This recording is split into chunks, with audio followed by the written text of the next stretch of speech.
Hello, this is Fiona Cuthbertson coming from the pod to record a pre-local election special of Off the Cuff with Pauline Latham. Pauline was the MP for Mid Derbyshire for 14 years before retiring at the last election. Her long career in the Commons was the culmination of a lifetime involvement in politics, including a stint as Mayor of Derby, so she's well placed to give us an insight into the world of politics, the laws that are made which impact us, the public, and what's going on in the next few days. Welcome, Pauline. Thank you.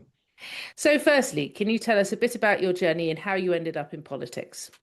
Well, I never had an intention of being involved in politics, but I got involved with Ecclesbourne School, where my daughter was at the time, and my son, the youngest one, wasn't there. He was at William Gilbert. But the county council at the time decided that they would remove the sixth form from Ecclesbourne, as well as a lot of other schools, which made no educational sense. And at the time, I chaired the Parent Teacher Association, the first committee I'd ever been involved with. And I'd been on it for a number of years and ended up chairing it. And the governors at that time of Ecclesbourne were appointees by the Labour-run county council, and they just had to do as they were told. They voted to get rid of the sixth form, which was nonsense because it was the most successful school in the county. And to get rid of the sixth form rips the whole top and aspiration for people going into it from the bottom end of the school. And of course, sixth formers are a good role model for the youngsters. So it made no educational sense. And so the head at the time, Rob DePay, said to me, "Well, you're going to have to fight it, Pauline." I said, "Well, I can't speak in public." Because PTA, you didn't really say much. You just got on and raised money. So you didn't have to stand in front of the public, which terrified me. Anyway, I did. The very first thing that we did was have the BBC come and film a meeting of parents, and I had to chair it. It was really quite terrifying because I didn't like at all going on a stage and speaking in public. During the campaign, I thought, I can't wait for this to be over. I can then go back to being a mum to 3 children. But after the campaign was successful, I then decided that if education was going to impact my children adversely because of people making decisions at the county council, I'd better get involved. And I just thought, well, I'll wait till the next election. But then suddenly, sadly, a Labour county councillor died, and there was a by-election coming. So I thought, well, I'll join the Conservative Party because they were the only ones that supported the campaign. And I'll put my name down for the by-election. They won't select me because they don't really know who I am. And then I'll be known for the next elections in 3 years' time or whatever it was. Anyway, nobody wanted to fight that by-election. So I went to a meeting to be interviewed, and within 10 minutes, I'd been selected. So 3 weeks later, I was a county councillor. It was a shock to the system because I hadn't anticipated anything like that. And that's where I started on the county council. I was on there for 5.5 years. And when Derby was going to get unitary status, I overlapped county and city for a year. And then I was on that in the total of all the council years. It was 23 years before I went to Parliament. So 37 years in public life, really. And you were part of the Tory A-list, which was set up by David Cameron. So how do you feel the introduction of that initiative altered the democratics of the Conservative Party? Well, it's interesting because Labour had already had all-women shortlists, which we were vehemently opposed to because you're not there on merit. You're there because you're a woman. But the A-list was different. The A-list was the way of altering the demographic of Parliament, and a lot of the people were women on it. There were men as well. It wasn't exclusively women, but a lot more women got into Parliament at the 2010 election when David became Prime Minister, and that was really exciting. I have one claim to fame. I was the first woman on the A-list to be selected to fight a seat. And obviously I fought Mid Derbyshire, which was a perfect seat for me because I lived slap bang in the middle of it and had lived here since 1970. So I was really embedded in the community and that was a big advantage to me. Some of the A-listers weren't. They were basically London-based because that's how they were known, and they were in and out of central office, which I never was. I feel it's much better to be embedded from the beginning in your own constituency. But it doesn't always work like that because there might not be anybody locally who is suitable or wants to do the job, because it is a tough job. Absolutely. And as well as being embedded in your constituency, you have to be legislators and you have to spend your time in Parliament. The 2010 election meant, obviously, whilst the Conservatives were in power, they were also in coalition. So, what was that atmosphere like? Did that influence how you had to work as a party? Yes, it was very difficult being in coalition because the Liberal Democrats, in my view, had far too many ministerial jobs, which meant that the Conservative Party manifesto, led by David Cameron, much of it could not be enacted because the Liberal Democrats wouldn't support it. There were benefits. I mean, you've got a different view, but it was difficult. It wasn't an easy relationship, as coalitions never are. The thing about coalitions is in Europe, they have them all the time, but they can take months and months and months to determine how the parliament is going to work. We did it and I think it was 5 days, because the media were going mad, wanting us to make a decision who was going to do this, who was going to do that, what coalition meant, and what policies were going to come through. So there was a huge amount of pressure, which other countries, because they have them all the time, they don't have that pressure. But because it was new in this country, we did have a huge amount of pressure. But once it was done, you had to get on with it. And there were things that I'm sure the Liberal Democrats don't agree with and things that we didn't agree with, but you just have to compromise. And since I've left Parliament, I can see there's a merit in having to temper what can be quite extreme views, depending on who's in power. I mean, at the moment, I think it might be better if the current government could make decisions, and they'd have to make more decisions if they were in coalition. So maybe it's not as bad as I thought it was at the time. And you say, obviously, that one of the reasons why you got involved with politics in the first place was the education campaign that you were very involved with. So, obviously, you went in very much as a conviction politician, you were a local person, you hadn't been parachuted in.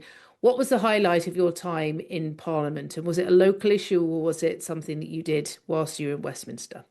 There were so many, because it is a life, two lives really. You've got your life in London, which is very important, and actually, I think politicians need to make that more important now, because the media and the public demand so much locally. So you do 4 days in London and 3 days at home, and both are really full-time jobs. So it's really hard to balance them. I feel sorry for people who have children because it's tough for them to balance family life and work life, which is really 24/7, 7 days a week. And I don't think many people understand that. But there were so many highlights in Parliament. I was very involved with lobbying for meningitis vaccine because I had a constituent who really impressed me, a young girl at the time who at 8 had had meningitis, and her parents had to make the decision to have both arms and both legs amputated. It's a devastating decision for a parent to make.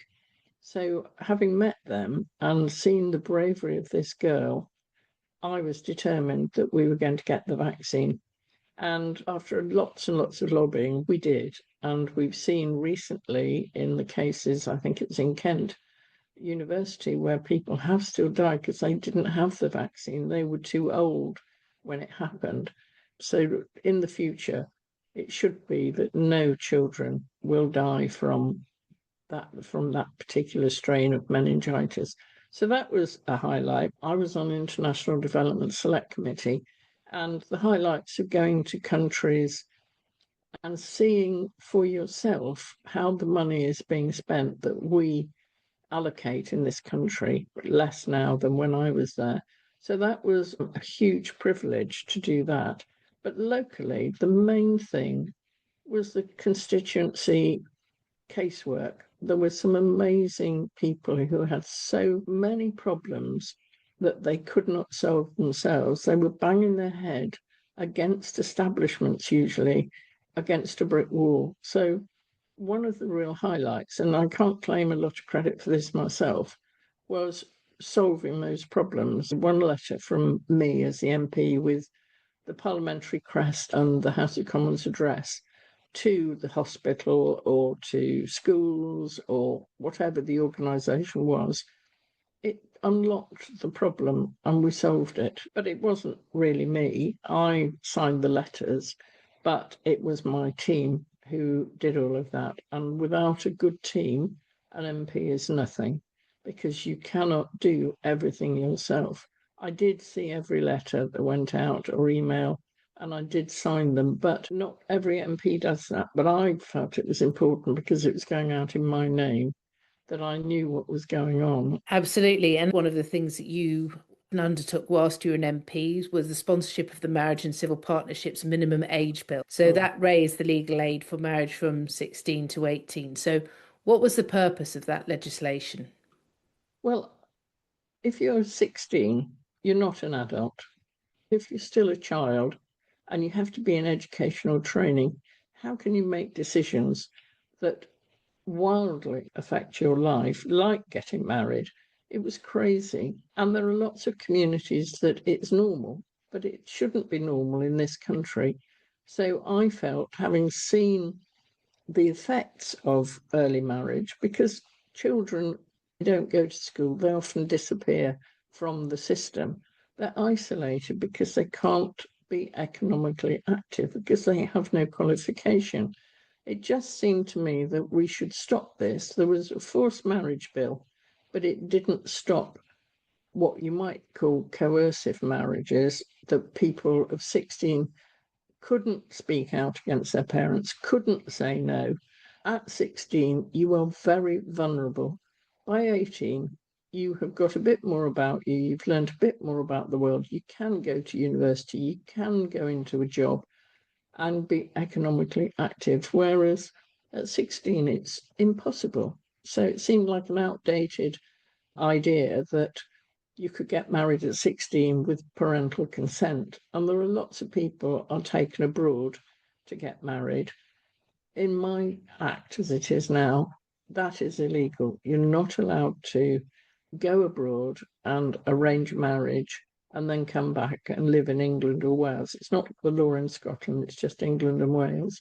But I think Scotland will eventually catch up, and Northern Ireland. If you go to Scotland to get married at 16 and come back and habitually live here, you can be prosecuted if you've arranged it, and you can go to prison for 7 years. And that is really important, because that should act more as a deterrent.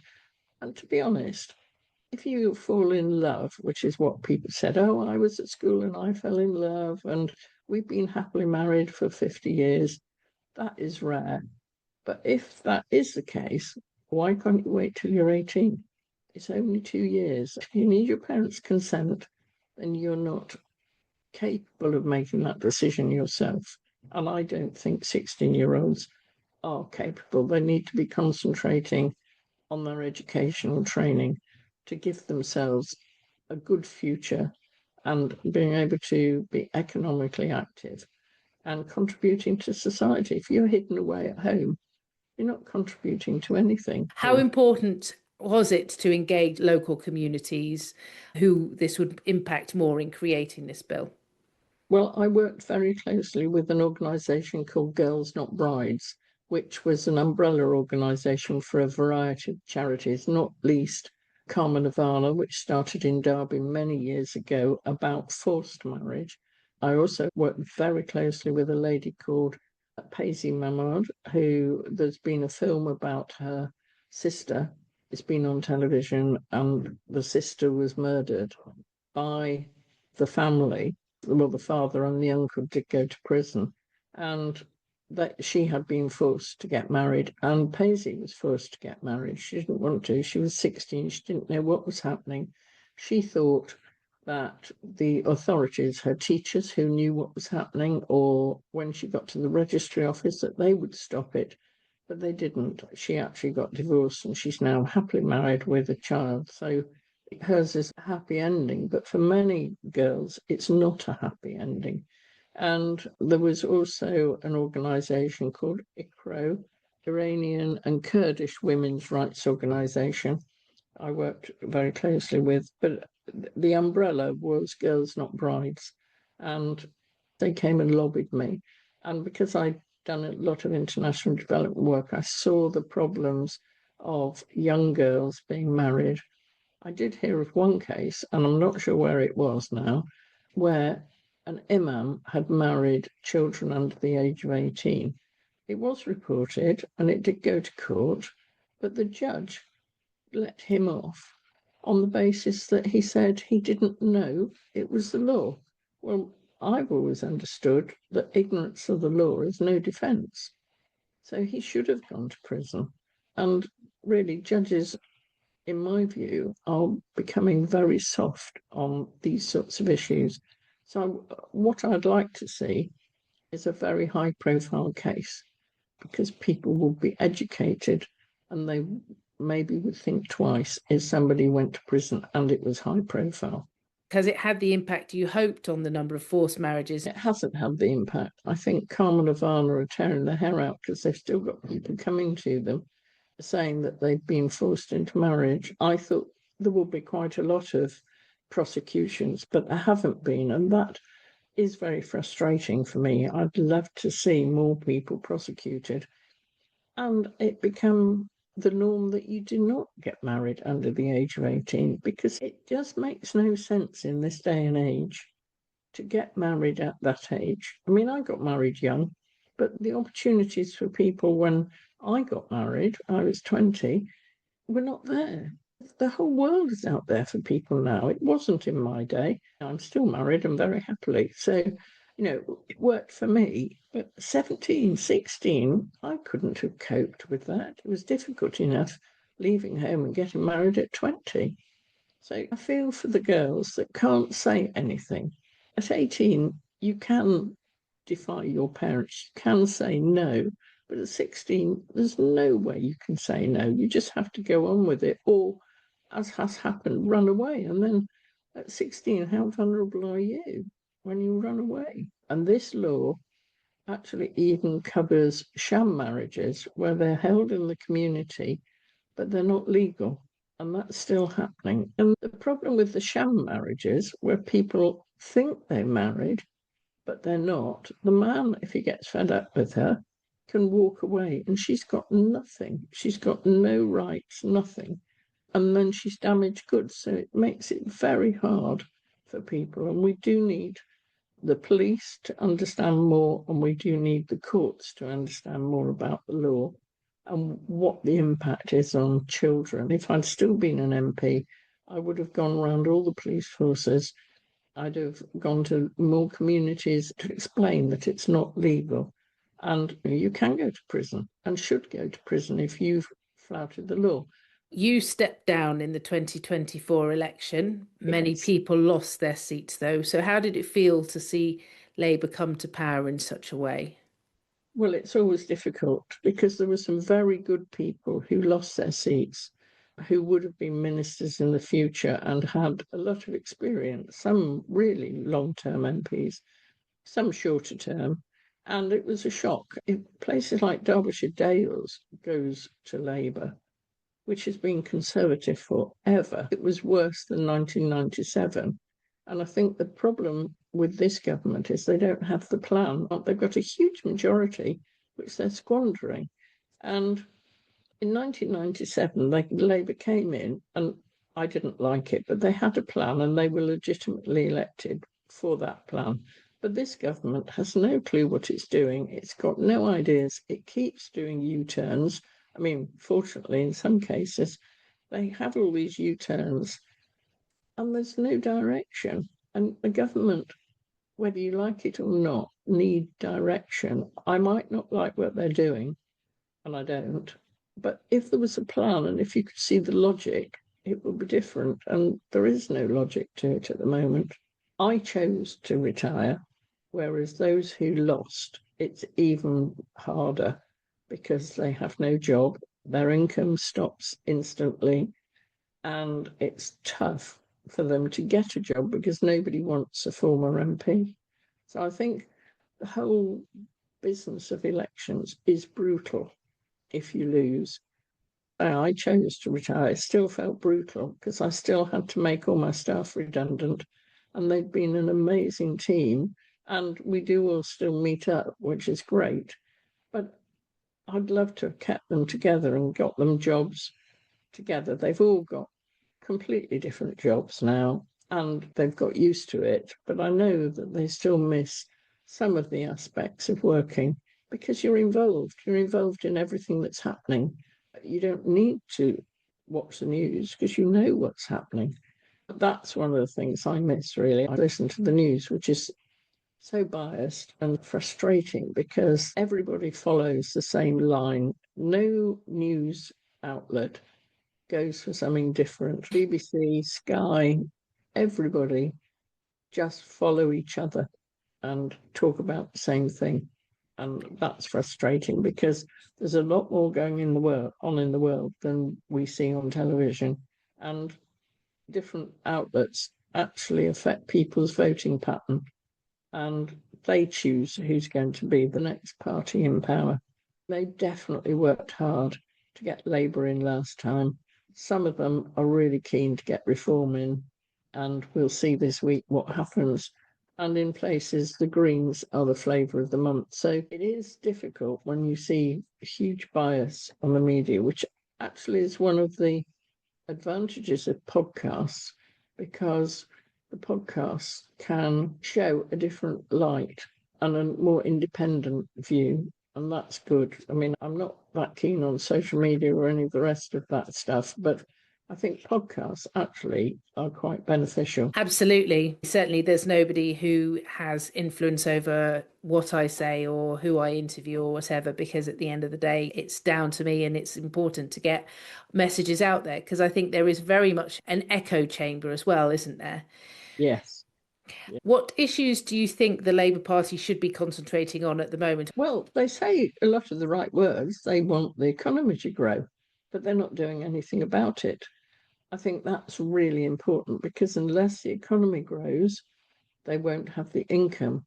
And I do feel that they need to tackle the benefits. There are people who desperately need benefits and should have them, but there's far too many who are on benefits that I don't believe should be.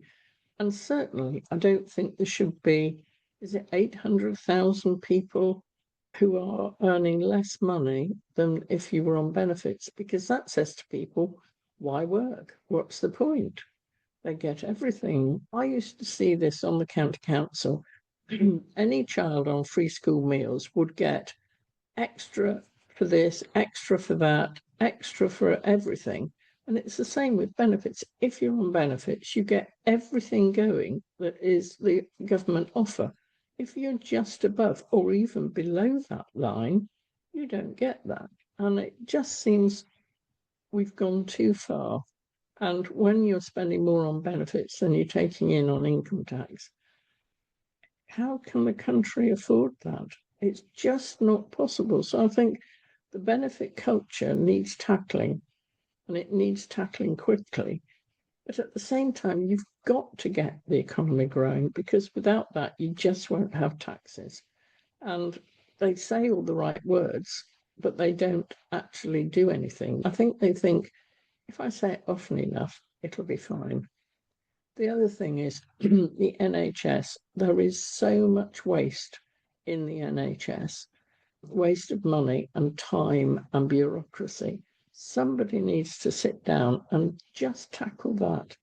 That is a really important thing, because obviously everybody in the country relies on the NHS. And to me, it isn't working as it should be, as it was expected to be. I've never really understood why nurses have to have degrees to be nurses. You can't get a degree in compassion. And very often the nurses, because they've got degrees, think there are certain jobs they shouldn't do. Who makes the beds in hospital? Nobody. Nobody comes and makes your bed if you're in hospital anymore. You have to do it yourself, or your husband or wife or whoever visits you has to straighten it up. It's not working in the way I think it should be working. So it isn't money, I don't believe, because billions have been poured into the health service. It's the system, and somebody needs to tackle the system. Years ago, there was a programme on television, I think it was BBC, but I can't remember, of a businessman went in to try to make hospitals more efficient. He failed because nobody would change their working practice. The NHS is meant to be there for patients, not for the people who work there. They need satisfying jobs. They need to feel they've done a good job. They need to be well paid.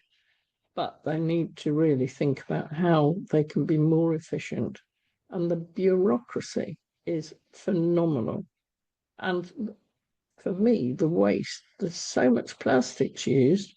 Every person has a new apron when they go into a different patient's room. The number of plastic gloves that they throw away. Now, that's all good for hygiene, but the cost to the environment is phenomenal. Local government is just not functioning. I mean, it's a mess. And I hope that when we have the North Derbyshire and South Derbyshire, if that's what happens, that we have people of quality in the council to be able to do the job and to be able to see their way through the bureaucracy that they've got, to be able to see their way through to delivering for local people. So I think nationally we're not delivering and locally we're not delivering. It's very tough. There's a lot of things they could do instead of fighting each other. I don't think Keir Starmer's going to survive till the election. He won't take them into the next election.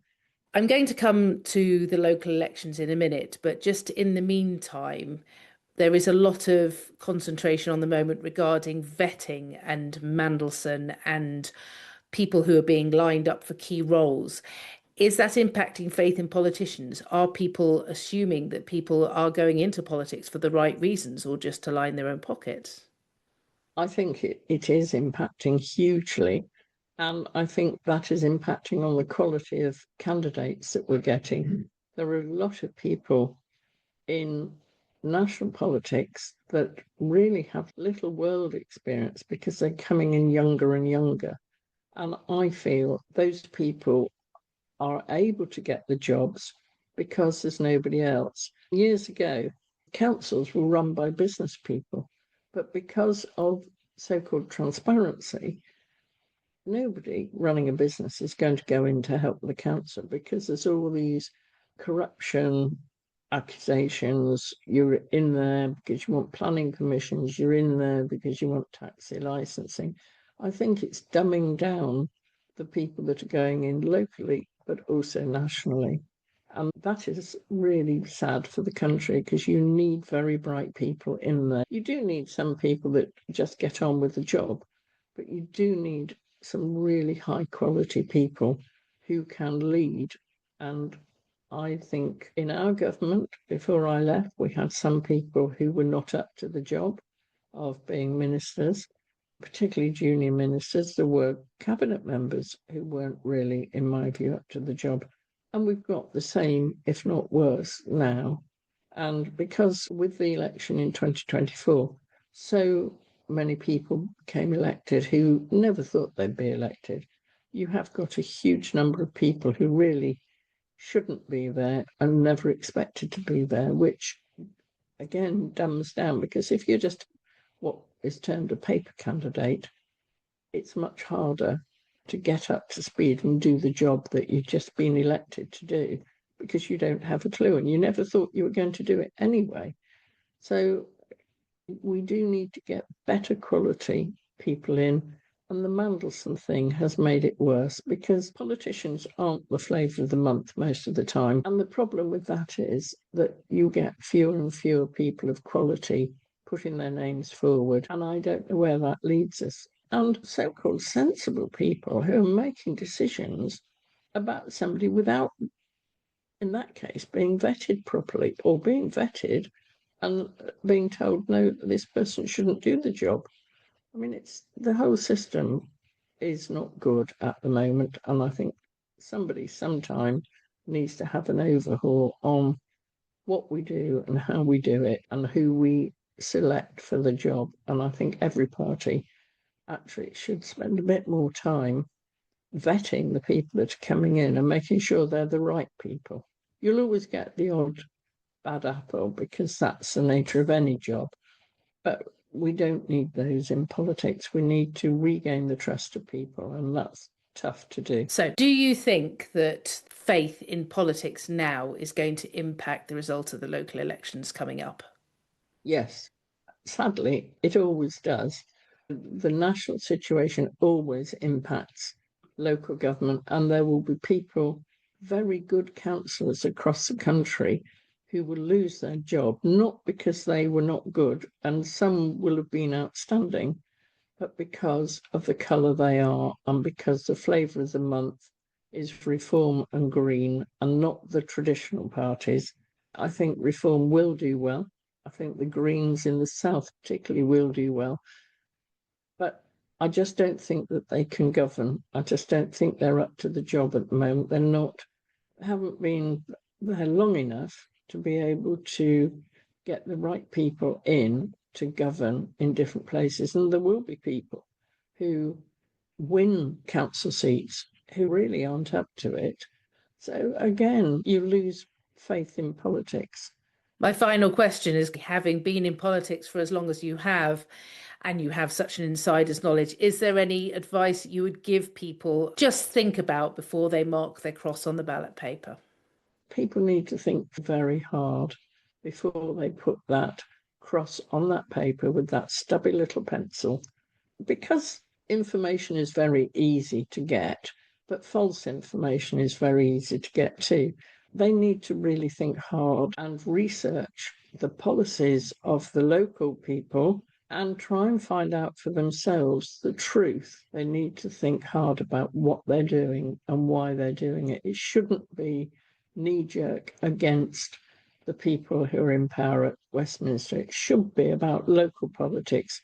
It's so important that people really do understand what they're doing. So thank you, Pauline, for coming to talk with us today. It's been fascinating to see how the world of politics has changed over the last few years since you went into Parliament in 2010. The fact that we do now have this split with Reform making inroads and there being a breakdown of the traditional two-party politics that we've had so far for so long. Thank you to the viewers who I hope have enjoyed watching this as much as we've enjoyed making it. If you have any comments, please like and subscribe, and I hope to see you again. Thank you. Have a good week, one and all.